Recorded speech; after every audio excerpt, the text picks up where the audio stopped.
সুপ্রিয় শিক্ষার্থী বন্ধুরা, আসসালামু আলাইকুম। আমি মোহাম্মদ রুবেল রানা। আজকে আমি তোমাদের মাঝে উপস্থিত হয়েছি পদার্থবিজ্ঞান এসএসসির দ্বিতীয় অধ্যায় গতি।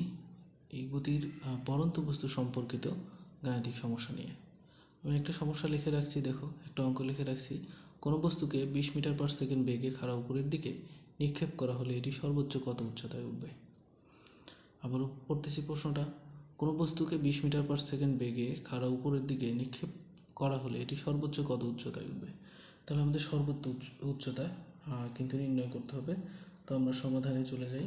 সমাধান আমরা জানি কোনো আগে সাইড নোটটা করে নিই।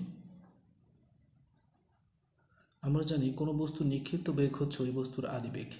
তাহলে এখানে নিক্ষেপ করা হয়েছে কত মিটার পার সেকেন্ড বেগে? 20 মিটার পার সেকেন্ড বেগে।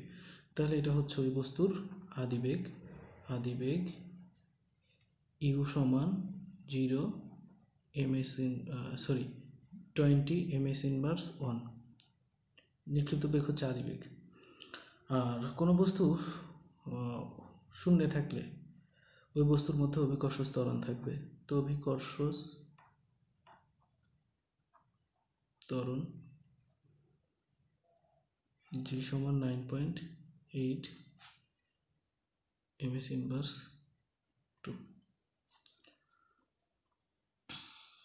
আর আমাদের বের করতে হবে সর্বোচ্চ উচ্চতা, কত উচ্চতায় উঠবে। উচ্চতা এই সমান হট। এখন সর্বোচ্চ উচ্চতার সূত্র হচ্ছে কোনো বস্তু সর্বোচ্চ কত উচ্চতায় উঠবে উচ্চতা নির্ণয় করা, সর্বোচ্চ উচ্চতা নির্ণয়ের একটা সূত্র আছে। আমরা জানি h সমান ইউ স্কোয়ার ডিভাইডেড 2g। তো ইউ এখানে হচ্ছে 20-20-20-র উপরে স্কোয়ার ডিভাইডেড 2 গুণন এই জি এর মান হচ্ছে 9.8। এটা আমরা বসাই দেব।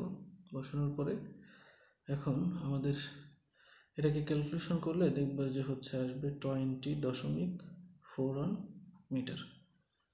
এটা হচ্ছে সর্বোচ্চ উচ্চতা। এভাবে আমরা বের করতে পারবো যে কোনো বস্তুর, নিক্ষিপ্ত বস্তুর। ধন্যবাদ। আশা করি সবাই বুঝতে পেরেছো।